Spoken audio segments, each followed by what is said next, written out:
There's right now 2 different versions of 5G, which is weird. There's something called millimeter wave, which was kind of used in microwaves, which is why people get freaked out about 5G. That wasn't technology supposed to even be possible.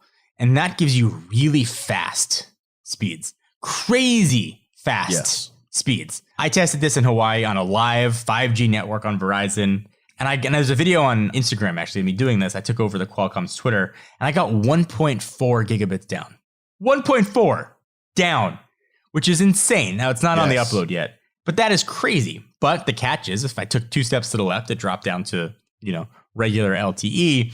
Or if it was raining, or if somebody walked in front of the signal, it's not that fast. It drops. You need essentially direct line of sight. So that's not the best way to go for 5G. The other option is something called sub-6. It's below the 60 megahertz, gigahertz spectrum. And it goes through walls. And it's sort of more widespread. And that's what T-Mobile's doing. But you don't get those 1.4 speeds. You get really fast LTE speeds. You get 200 or 300 down, which are still insanely fast. So I tested that too. And those are the speeds that I saw.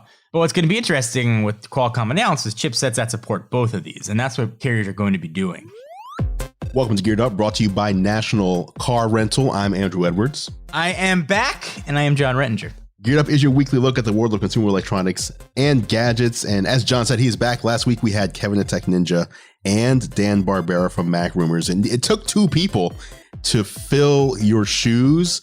And I don't even know if we accomplished it. Listen, they did an admirable job. Both very talented dudes who I think more than filled my shoes, but I'm happy to be back in my own shoes. And listen, Andrew, I know we have topics to talk about. And before we did our little meeting before this, yes, I said I had questions for you. You did. I wanted to save them until the podcast started. Okay. So for those of you that don't know Andrew, maybe you've never had the pleasure of meeting him, or maybe you've just seen him in video. Andrew's a bit of a peacock, right? Likes bright things and new things that sort of look different. Is that a fair statement? That's very fair. Yeah, I mean, it's a style and it works for him and it makes the unique Andru Edwards aesthetic. But yes. I have a question for you. Do you know what's coming? I don't, because I actually thought when you told me you had questions for me that these questions were going to pertain to my Mac Pro order. I just thought it was topical for the show. We're gonna get there. Okay. You put out a picture of a certain pair of slippers on Twitter. Now, the pictures in question are designed by famed rapper, entrepreneur, Mr. Kim Kardashian, Kanye West, and they're the Yeezy slides. That's which right. I thought were a joke when they were announced. I thought they were a joke when they were listed on Yeezy Supply. And I thought they were a joke when people started buying them. And you bought them. You are the only one who bought Yeezy slides.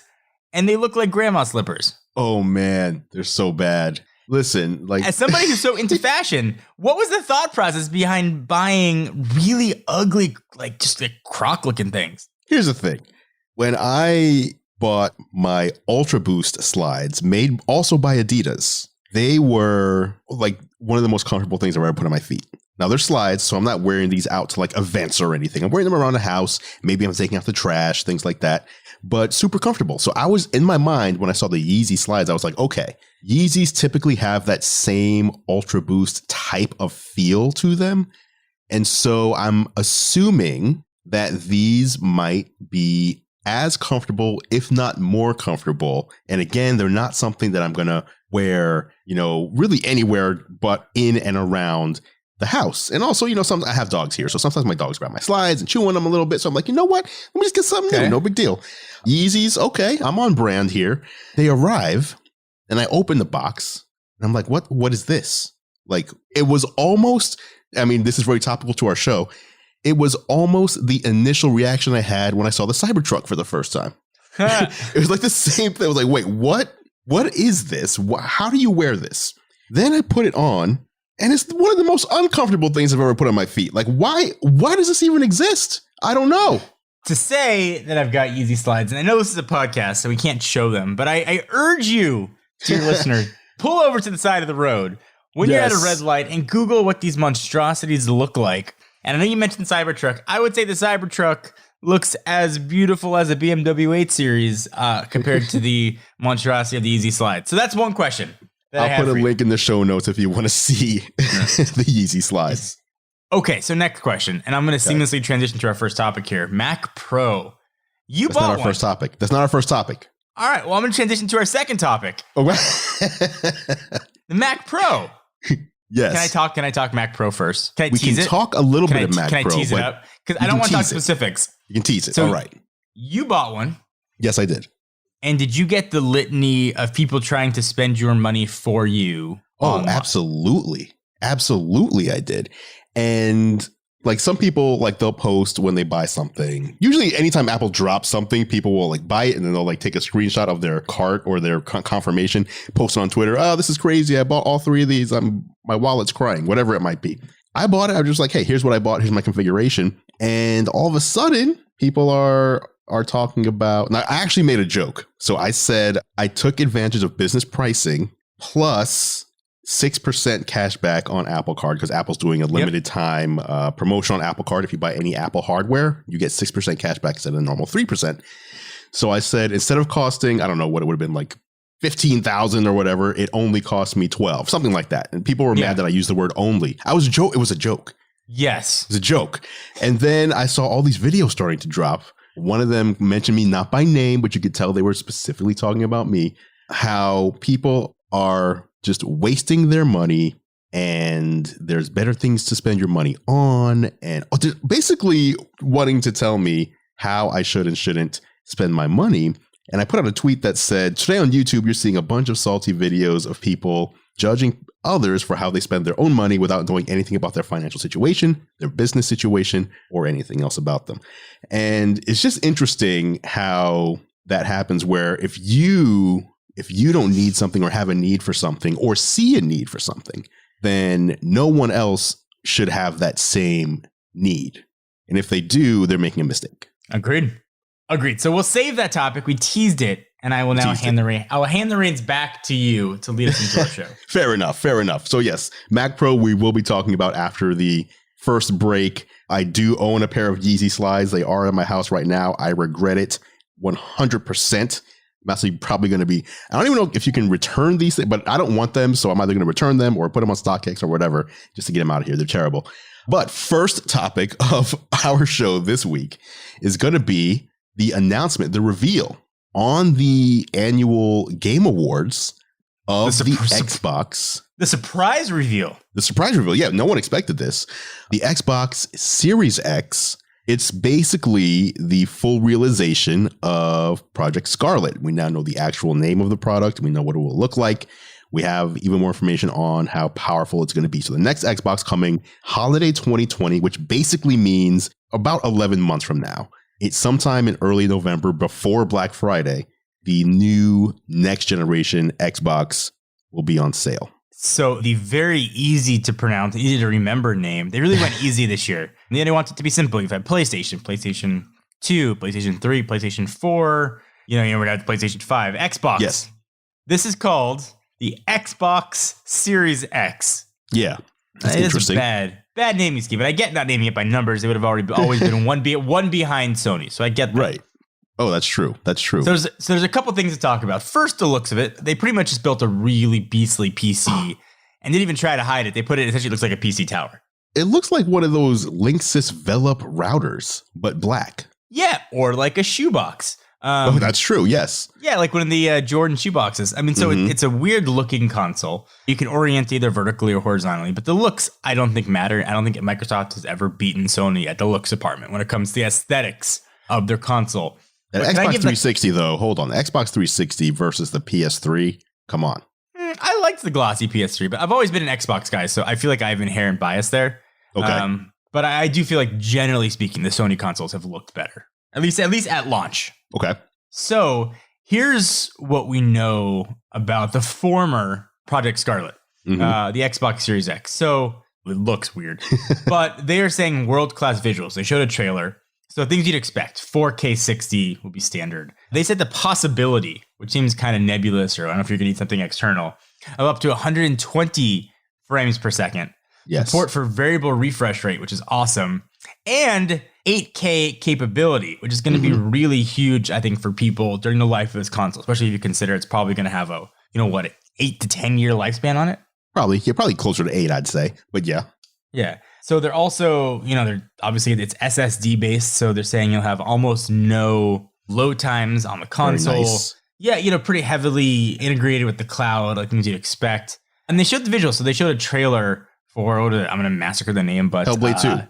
Yeah, but it's Senua Saga. Yes. And that looked like a movie, like an insane person screaming. Essentially all the trailer was this weird like skull lady screaming. The visuals look ridiculous. And supposedly those were taken directly from the game. In-game gameplay, not like cutscene, which you can't really, which is ridiculous. So if you take the best looking cutscene you have ever seen on a PS4 Pro or Xbox One X, is it fair to say that the in-game footage looks like that? Oh, for sure. At least with this gun. And obviously, when you're doing a reveal, which is going to have a lot of attention on it, you're going to put your absolute best foot forward. So I don't know if this means that this is going to be indicative of every in-game, any game that you play. But for a game that's very early in development, which obviously the soonest you'd be able to play this game is if it's a launch title a year from now, it bodes well for what we're going to see with the Series X. Yeah, it bodes really well. And you consider even 2 or 3 years down the road after release, when developers have had a chance to sort of get the most out of these consoles. It's a beast. We don't know pricing, obviously. We don't know storage size. It's going to be built in. The new controller is a little bit different. They sort of made it look more like the second generation Elite controller, which I think is great. Right. But it looks like an Xbox controller for the most part. So the big questions now are price and then the actual release date. Those are the two. And the release date, obviously, I mean, you're looking at late October, early November. Even if we don't have the exact date, that's what holiday 2020 means. Yep. The other question I think that we have, though, is I think the name indicates and implies that this is not going to be the only Xbox next gen. The Series X is not the only. By using the word series, what you're telling me is that we'll probably see a Series S. And that maybe mid-cycle we'll see what we saw with the current Xbox, like a new version of an Xbox One X. So like a mid-cycle bump to make it even more powerful. I'm expecting that we're going to see the 120 frames per second be at 1080p. 4K 120 sounds super ambitious. And I could be wrong, but it sounds super ambitious. And I'm making the assumption and prediction that if you want 4K 120, then you're going to need to get an Xbox Series, I don't know, Z or whatever, which comes out in like 4 years or something like that. Also 8K, like it says they're going to support 8K gaming. I was shocked because I actually made the assumption that 8K was going to be for things like Netflix or something where like we can support 8K output. So if you're streaming, you can do 8K streaming when that becomes a thing. But I wasn't expecting 8K gaming out of this because usually like a game console is basically almost an entry-level gaming PC. Isn't that fair to say? Yeah. So if it's like $500 or $600, it's not going to be able to do what your $1,800 PC gaming tower that you got from Alienware is able to do. And so even those types of machines struggle with 8K gaming, especially frame rates up to 120 games and ray tracing and variable refresh rate. So I don't know what, I mean, maybe they're doing something like magical in these Xboxes that I don't know about, but it just seems so crazy. They were creative with the wording. So from the actual official Microsoft blog, so news.xbox.com, here's how they worded it. Okay. Which makes me think that maybe we won't see this. So from a technical standpoint, this will manifest as world-class visuals, 4K and 60 FPS, with possibility of up to 120 FPS, including support for variable refresh rate and 8K capability. So is it possibility of 8K capability? Like maybe we'll get it? Right. It didn't sound like they're announcing it. Yeah. Interesting. They're still working it out. Yeah, it sounds ambiguous. I'm excited what this will do for upscaling. So for folks that use their consoles for media, what is it going to do for upscaling content? You figure in the life of this TV, 8K panels will become more mainstream. Yeah, for sure. What is this going to do for that? What's upscaled 1080 to 8K look like? What's upscaled 4K look like and 720 and that kind of stuff? It'd be very intriguing to see what they do with this. I'm excited, man. Like I am a gamer. And so like I'm a day one back in the day. We talked about this before. Like you didn't really stand in line for a lot of things. I was like standing in line in the cold. Sometimes it was snowing during the line wait for the Xbox 360. So I'm very excited to see what this is going to do. Obviously, it's geared towards games in particular.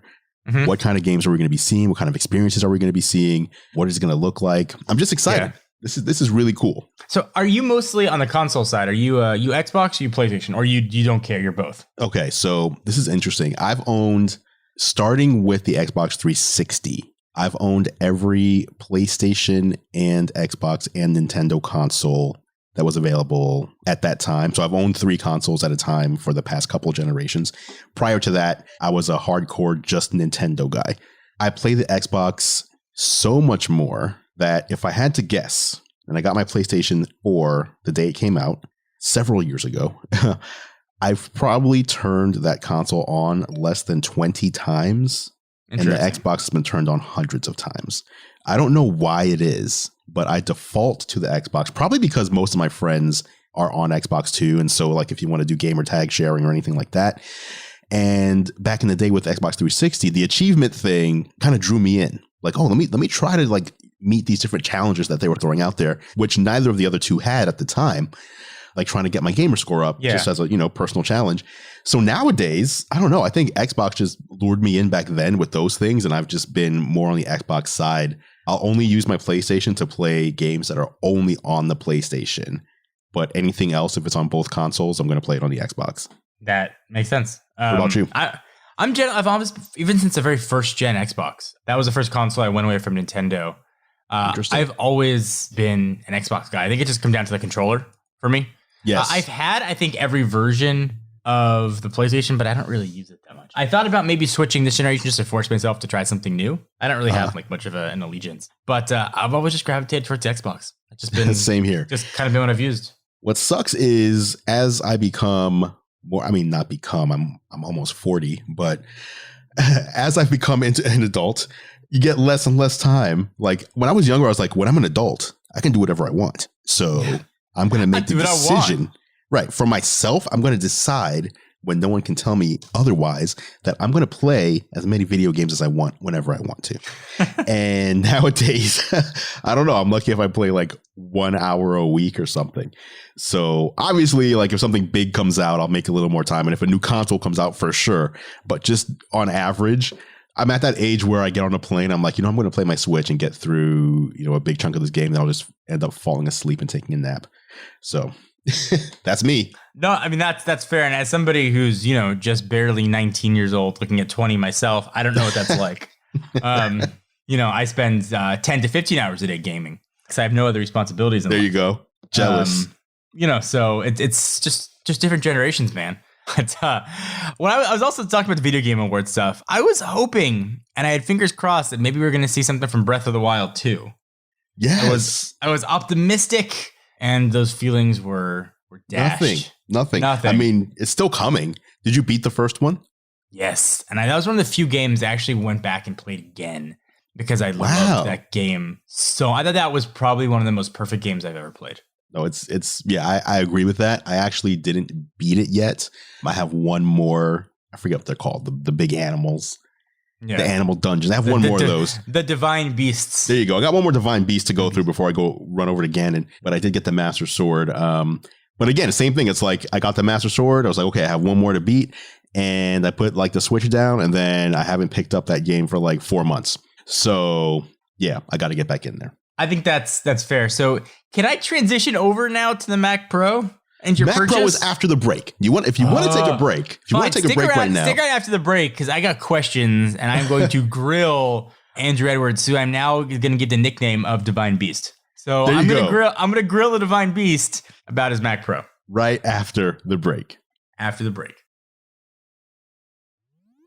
Welcome back to Geared Up, brought to you by National Car Rental. I'm Andru Edwards, and it is now time for the National Car Rental Story of the Week. As you know, Geared Up is sponsored by National Car Rental. And if you don't know, I also do a show with National Car Rental on YouTube called Technically Speaking, where I bring you the latest, my picks for the best tech for business travel. Whether you're business traveling or even whether you're going for leisure travel, there's a lot of tech out there that can make your travel more efficient or even more fun. You can check these episodes out at the nationalcar.com control center or go to youtube.com/nationalcarrent. The latest tech puts you in the driver's seat.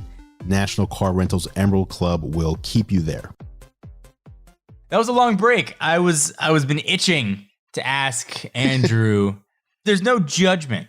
here at all. I'm not spending anybody else's money. I've made plenty of large purchases of questionable necessity, but I want to know why you decided to get a Mac Pro, why you went for the configuration that you went for, and what upgrades, if any, are you planning? Okay. First of all, do you remember my Tesla Model 3 craziness when I ordered that? You had like 3 of them? I bought one, and then because they said the performance model would not ship for like a year after the first initial release, I just ordered whatever they said was coming soonest. Like 2 months later, they were like, hey, performance model, we're just going to do it now. And I was like, damn it. I guess I'm going to have to, I don't want to be FOMO'd out of this. So I'm going to just get the performance model that I would have bought in the first place and sell the other one and take a loss, etc. Anyway, I think I'm in a similar situation now with the Mac Pro. I'm not going to have to take a loss, though, because you can return these things. But here's what I did. Or here's why I bought one, first of all. I think there's 2 reasons. Number one, I have an iMac Pro here now. 128 gigs of RAM, 2 terabytes of storage space. And sometimes I do feel the pinch, even still. And it's due to what I would call, it's almost like an irresponsibleness. I have like Safari with 200 tabs open across 3 windows, and like the other day I was taking time. I was like, let me just close down some tabs. I spent 45 minutes closing tabs and still had a bunch of tabs open. So you're a crazy person. Pretty much. I'm like a digital pack rat in a way. And so when I'm doing video editing, and actually I've now started shooting in 6K HDR, and it's just a little more taxing on the system. Not that the system can't handle it, but for me, it's like time is money. If I can spend money on something to give me more time, I'm almost always willing to do that. And so seeing how, those early Mac Pro reviews started dropping and seeing what people were doing with video and how quickly it was like cutting through stuff and all that, I was like, you know what? Number one, that's going to give me more time. So I appreciate that. But number two, it really comes down to, you asked me a question a few episodes ago about if I had the opportunity, if pricing was all equal, et cetera, would I pick a Tesla Model 3 or like a Bugatti or something like that? Yes. I said I would choose a Tesla because the Bugatti just isn't my thing. However, when it comes to PCs, I feel like the Mac Pro is kind of like the souped up muscle car of computers. Sometimes you just buy one just because you want it, right? Sure. It just looks cool. It's just like, that is like the culmination of like technology in a PC. I just want to have it. So there's also a lot of that in there as well. I just want to have it. I got the display too. I just wanted the look. I just wanted to have it. I'm more than willing to admit that.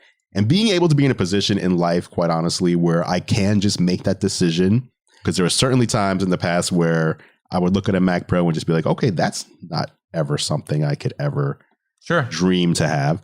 So it's just the culmination of all of that combined into one, if that even makes any sense.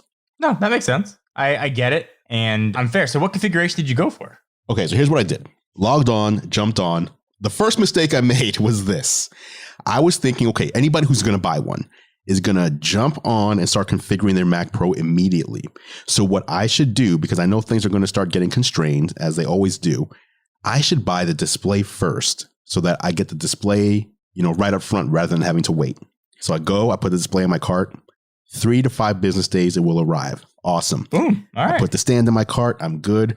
Then I was just kind of comparing the nano coating one versus the non-nano coating one. So basically a matte screen versus a glossy screen.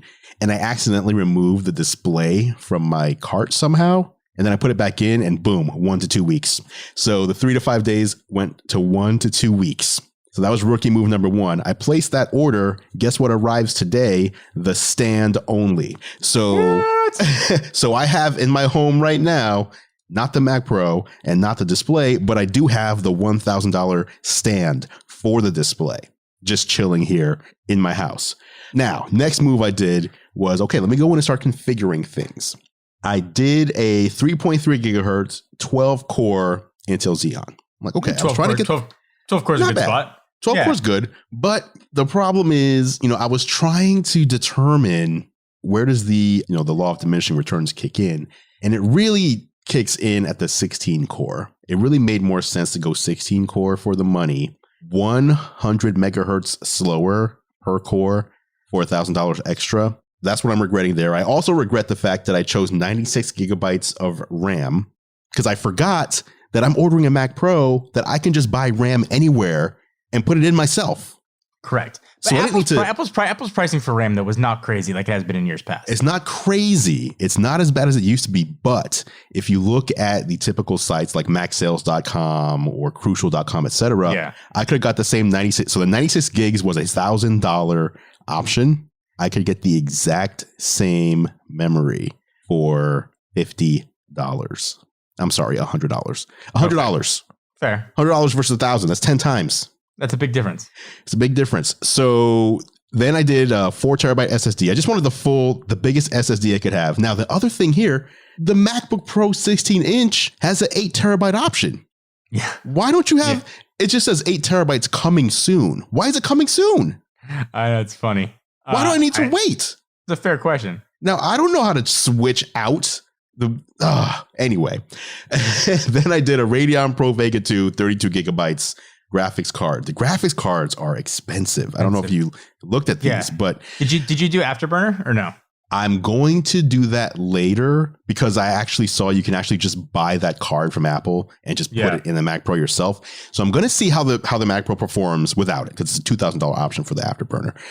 The graphics cards, I actually assumed it would be cheaper to buy because I was going to get the Pro Vega 2 Duo. Yeah. The Duo single card Duo instead of the 2 Vega 2s, but it's the exact same price. If you get 2 single cards or 1 dual card, it's the same price, like $5,000. So I was like, okay, I'm not going to go all the way out there to that. That sounds it's a little too far past where I want to go. The other mistake I made a lot of mistakes with this order. I don't know. I was just rushing through.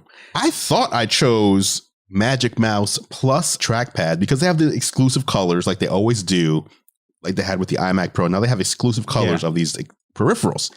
I only ended up choosing Magic Mouse too. I don't even use the Magic Mouse. I use the trackpad. Are you going to use either of these though? I love the trackpad so much. I use the Magic Trackpad as my primary input device I love it. But I didn't order it. So now I called Apple. I was like, hey, I wanted to add the trackpad on there. Can you just throw that in, charge me, whatever, charge me the difference, throw it in. They were like, oh, since you already placed the order and it's already went to manufacturer. I'm like, you're not manufacturing the trackpad though. It's just sitting there. Just drop it in. And so they were like, we don't even have a SKU number. We have to figure this out. So I'm like, you know what? I'm going to take this opportunity to place a new order for the 16 core. Here we're going to go. Model 3'd it. Hardcore. Check this out. I did. I Model 3'd this. I'm going to go 16 core. I'm going to go 32 gigs of RAM. That's the base level of RAM. And I'm going to put in the RAM myself. Smart. And instead of paying $1,000 for 96 gigs, I can pay $500 for 256 gigs. Which is an insane amount of RAM. Yeah, that's going to last forever. And then the one add-on that I got that I'm going to put in myself is a 32 terabyte internal RAID MPX module. So I'll have 32 terabytes in addition to the 4 terabyte SSD inside the Mac Pro. Okay. And that'll be what I settle on right there. And obviously I can return this. So it's not as bad as the Model 3 where I had to just like sell it and just take a loss. I can just get a full refund on this. It's just annoying because it's like a, $11,000 thing.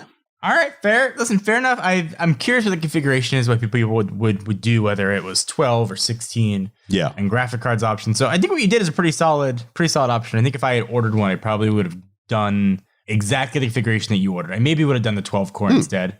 And I would have upgraded everything myself. There's a bunch of SSD options coming that are significantly less expensive. The RAM upgrade is super easy.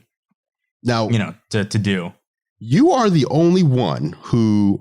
So obviously, there's some people who said they're not going to get a Mac Pro because they don't want to spend the money, and there's also some people who can't afford a Mac Pro who said I'm not going to get one out of principle. Who ended up buying one anyway. I saw a few people who were like, you know what, I threw in the towel. I had to do it. But you stuck to your guns. Yeah, and it's not that like I am like out of principle not buying it. It's expensive, and I think for me, I don't edit my own videos. I am not talented enough to make my videos look how I want to. Okay. So for me personally, it would have been ridiculous. You have no use for this machine for yourself. Correct. Now the folks who are infinitely more talented than me who do the editing, we have iMac Pros and new MacBook Pros that are fine. Whether they export a 10-minute video in 15 minutes or 3 minutes doesn't generally matter that much to me. It doesn't matter $17,000 right now. Yeah, for sure. Now, if I had a reason to get a MacBook Pro, if I had a sponsor that would sort of wanted to sponsor something Mac Pro related, or there was a reason for me to do it that made business and financial sense, I would absolutely do it. Okay. I just didn't have a reason to do it. And I didn't have any FOMO with it at all because it would have been so ridiculous. Yeah. For me to use. So that was honestly my reason. And it's a beautiful computer. I get why people bought it. I get why you got it. Just for me and my use case, it just didn't make sense. It's a very practical answer. It shows that, for the people who did buy it, including, and I already included myself in this earlier as I was talking. I think a lot of the people who do what we do, who bought this computer, those people are generally buying it as an object of desire more than an object that they really need to do 100%. Their work. Absolutely. And so, and you are not, you could have easily been in that bubble too, even if you didn't need it as an object of desire, as an Apple fan, etc. But, I admire how you made your decision as you just explained it. No, thank you. And then there's a lot of other equipment that I want to get, for studio equipment. There's audio, there's microphone, there's lights. There's a lot of other things I need that I think would see and would sort of help the business, the core business more than a computer. So that was my decision. And there's no right or wrong. You and I have both bought stuff we don't need before. So I am the last person in the world to judge purchases. But I was just wondering how people arrive to their certain configurations. Yeah. Okay. So yeah, that's the Mac Pro. The Mac Pro is out. It's shipping now. So you've seen, because you record in the TLD studio building, correct? I mean, I may or may not have seen it like almost a month ago. Okay. So did you see, because I saw John was doing a comparison today on Twitter of the glossy versus the matte display. Did you see that like in person? Yeah. So he has both. The matte display looks incredible. It really does look incredible. And the viewing angles are ridiculous. Wow. On it. Not to make anybody second guess their choices here. But I think that if you're spending the money for that display, and if your use case is editing and you're spending the money on the stand, I would probably roll the cost of essentially the matte display into that. So you'd spring for that. Okay. I probably would. And I think if there was anything I was going to buy, Mac Pro or the display, I probably would have sprung for the display. In all honesty, the display is that drastically good to see. Now the glossy, the regular one looked beautiful. The images are a lot more vibrant. The colors pop more. If you're going to use it as like a media consumption, like we're going to watch all your movies and stuff, then I think the glossy one is perfect. Okay. But they look absolutely beautiful. These are stunning, incredibly beautiful pieces of hardware. I think that's more impressive for me than even the Mac Pros are. Yeah. 6K displays, which sell for $5,000 each plus your mounting option, whether it's the $1,000 stand or the $200 mount. Andrew, speaking of extremely expensive add-ons, did you get the $400 wheels on your Mac Pro? I did not. I did not spring for the wheels, mostly because for me, I would assume, I didn't look too much into them, but I have no reason to like wheel it around, and I didn't want to like moving around on its own. So it's like, I wanted this thing to stay where I put it. So if I'm putting it like on top of a desk, don't wheel and just fall off casually. I don't need that happening. Fair. All right. So that is Mac Pro. That's Mac Pro. Can I give a little update on, I know we talked about it over the months we've been doing the podcast, my car situation, a little personal update? Please. I am waiting with bated breath for this. So just to recap for a moment, John has a Tesla Model X. The lease is ending.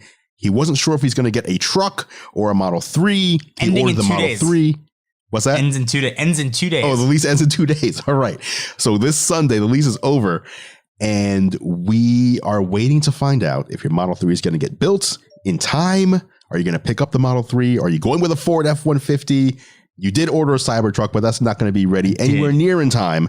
So where does the saga leave us now? So I placed my order for my Model 3 almost 2 months ago to the day on October 15th. Okay. I figured my lease is up. I don't want to get stuck in the end of quarter. Sometimes there's quality issues. I'd rather just get it early. So 2 months. I've ordered my Model 3, and I am excited to tell people that sitting in my garage right now is a beautiful Model X. My Model 3, they have no idea when the Model 3 is coming. I don't even have a VIN number. No. I don't have a delivery estimate. All they're telling me is you'll definitely be before the end of the year. Nobody knows what's going on. Nobody knows why. Definitely before the end of the year. End of the year. But I was like, my lease is up in 2 days. They're like, oh, you have a 10-day grace period. I'm like, okay, but what happens after the 10 days if I don't have the car? They're like, well, we'll cover costs for you of keeping your ex. So I'm annoyed at the process. Part of me just wants to go to the Audi dealership and just pick up an e-tron and be done with it. Don't you dare. I'm annoyed that it's been 2 months now, and I don't even have a VIN. And even beyond that, I don't even have a delivery window. A couple weeks ago, it was like, oh, week of the 8th, you'll have it. Like your car, you'll get the car. Yeah. And the 8th, they're like, ooh, yeah, maybe like by the 18th, but maybe not by the 18th. So now I'm going to be stuck in like Q4 rush. And that is not what I was looking for for my next car. So moral being, I've not been great. And I'm kind of racing Danny Winget, who ordered his car, I believe, 2 weeks ago. Right. I'm curious. We'll see who gets theirs first. Why do they stop building? I'm confused. Like, how did they get to this point? They were diverting production, I guess, to Europe. And then they just started bringing the production back for the U.S. markets, but they're doing like East Coast first because they take longer to go on the trucks. And like, I have friends that I work with that ordered their Model 3 on like a Wednesday and then got their cars on Saturday. Yeah, exactly. And I think like Keaton Keller even ordered his car on like a Saturday and got it Saturday night. I mean, so like That's people hilarious. In the past have gotten their cars very quickly. I don't know what makes me unlucky in this case, but I did want to give an update because I don't have any update, and I really can you tell us what did you order? What was your configuration? Sure, happy to tell you. I looked a lot at Andru Edwards videos. I've always wanted red, and a lot of cars, but I never did it because I'm like, it's too flashy. But since I'm only doing a 2-year lease, I went for red on white performance. Yes. And I'm getting the new black, darker gray 20-inch performance wheels. The wheels, yes. Which I'm pretty excited about. That's why I just want the car. I've got a drawer full of Tesla Model 3 accessories waiting to be installed and used, but I can't use any of them because I don't have a car. Okay. It's coming soon, though. We're talking about first world problems and tiny violins, but I'm still going to share it. Yeah, I mean, they're saying you'll have it within 18 days. I mean, in theory. Hopefully. I'll believe it when they tell me it's ready. Like they're going to tell you it's ready like as you're landing at CES in Vegas. Hey, your car's here. Car's here. Come get it. Great. Thanks, jerks. All right. Let's finish it up with the reason that you were away last week. Aside from being on a vacation with your lovely wife in Hawaii. Correct. There was also the Qualcomm Snapdragon Summit, a big part of which was the launch of 5G, the upcoming chips that are coming later this year, but also T-Mobile, almost in conjunction, launched nationwide 5G, and you were actually able to get your hands on this. Yeah, so I wanted to do 2 things. So Qualcomm announced the Snapdragon 865. It's crazy fast, things you'd expect. If you want to know anything about the 865, essentially it'll be way faster, but it'll bring Android phones up to video parity with what the iPhones can do. It'll make the video really outstanding on Android devices. And that was an area where I think Android needed to improve on. Yes. So the big deal was 5G and their X55 modem. For people that don't know, and I don't know why people would even know anyway, there's right now 2 different versions of 5G, which is weird. There's something called millimeter wave, which was kind of used in microwaves, which is why people get freaked out about 5G. That wasn't the technology supposed to even be possible. And that gives you really fast speeds, crazy fast speeds. I tested this in Hawaii on a live 5G network on Verizon. And there's a video on Instagram, actually, of me doing this. I took over the Qualcomm's Twitter, and I got 1.4 gigabits down. 1.4 down, which is insane. Now, it's not on the upload yet, but that is crazy. But the catch is, if I took 2 steps to the left, it dropped down to, regular LTE, or if it was raining, or if somebody walked in front of the signal, it's not that fast. It drops. You need, essentially direct line of sight. So that's not the best way to go for 5G. The other option is something called sub-6. It's below the 60 megahertz, gigahertz spectrum, and it goes through walls, and it's sort of more widespread, and that's what T-Mobile's doing, but you don't get those 1.4 speeds. You get really fast LTE speeds. You get 200 or 300 down, which are still insanely fast. So I tested that too, and those are the speeds that I saw. But what's going to be interesting with Qualcomm announced is chipsets that support both of these, and that's what carriers are going to be doing. You're going to get phones that are now going to support both sub-6 and millimeter wave, and also gigabit LTE. So you always have something fast coming in. And it was just cool to experience and sort of see 1.4 gigabits on a phone. Right. My internet speeds at home, and I have fiber, is 1, max. I don't even see 1. We're talking 1.4 times my theoretical max on a phone. like not even hardwired into anything, Right. is insane. I wanted to download everything. That's downloading your entire life of photos, downloading movies in seconds, albums in milliseconds. It's crazy. So it was really cool to experience. And it was a tiny bit, a taste of the future of mobile data. And I think 5G is going to be really incredible, not just for data speeds, but for the number of things it brings online with it. Yes. Now, cities, cars, all kinds of other stuff. You're talking about millimeter wave, which, as you said, you stepped to the left or to the right, and your connection basically drops. Yes.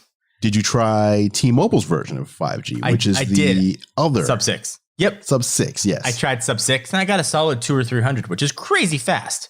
But that was probably more gigabit LTE than it was 5G, despite it showing 5G. Yeah. But still insanely fast, and not to poo-poo it, but also it goes through walls. And if somebody walks in front of you or it rains, you still get those speeds. So different approaches. All carriers are going to be doing some version of both. You'll have millimeter wave and Sub-6. You'll get kind of everything. It's just going to take a lot of time. I'm curious, how, it's almost hard to imagine the world that we live in before 4G was a thing. 4G allowed us to walk around and be at the grocery store standing in line and pull up a YouTube video or, catch up on Netflix or whatever, listen to Spotify, just stream whatever you wanted to without even a thought. I'm curious what things 5G is going to do for us. Obviously, we know things like autonomous driving and connected vehicles and things like that. But what are we really going to see? What are the changes that we're going to see in this world? Did they talk about that stuff at all? Yeah, so it's going to bring things online that couldn't really be online before. At least that's the theory. So it's going to do a lot of cool things for cloud processing. So things that can take a lot of the processing to the cloud. So, VR and AR is a big one. Even things that'll now have access to, essentially 12 core processors without having to have an actual PC is pretty incredible. So phones, their capabilities now, they can sort of offset a lot of their processing to the cloud, presumably to save battery life, but also can get just crazy performances. Is awesome. Cars, talking infrastructure, is a really big one when you need that faster connection. But obviously that's also on the upload speed too, and that's not coming for a long time. So there's a lot of hurdles to get through.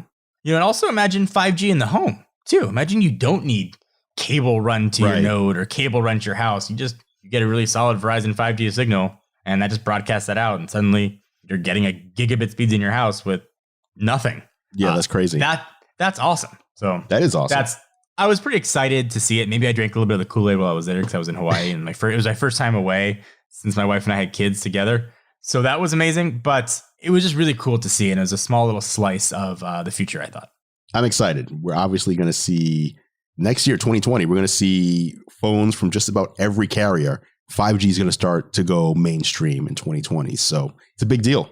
Big deal. Don't buy a 5G phone right now. None of them support both millimeter wave and Sub-6. Wait until something with either the 865 and the X55 modem, or the other chip Qualcomm announced, the 765, which actually has both versions of 5G in it, and that'll bring 5G phone costs way down. So that's my bit right there.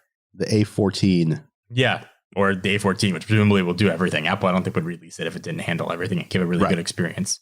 Cool. Well, there you have it. That is our show for this week. Next week, we didn't have time this episode, but next week, we're going to talk about the 2020 iPhone lineup and what Ming-Chi Kuo, the Apple analyst, has been saying he's expecting. Yes. Some big changes coming, it seems, for the iPhone lineup. So that's a teaser for next week. But for this week, thanks to National Car Rental for sponsoring, and thank you to Yeezy for making the terrible Yeezy slides. I'd like to thank you. Thank you, Mr. West. And thank you, National Car Rental. And that is it for this edition of Geared Up. Thank you so much for listening. Of course, you can catch John and I on YouTube. I'm at youtube.com/gearlive, and John is at youtube.com/John4Lakers. Feel free to head over and subscribe to our channels to stay up to date on all the latest tech. Speaking of subscribing, you can subscribe to Geared Up in your favorite podcast app if you haven't done so already. Just search Geared Up, that's 2 words, not one, in Apple Podcasts, Spotify, Pocket Casts, Overcast, or really wherever you choose to listen. If you like what we do, please consider leaving us a rating and review. It really helps other people find the show. Geared Up is a Gear Live podcast, and you can see more from us at gearlive.com. Thank you so much for listening. For John Rettinger, I'm Andru Edwards, and we'll catch you in the next episode.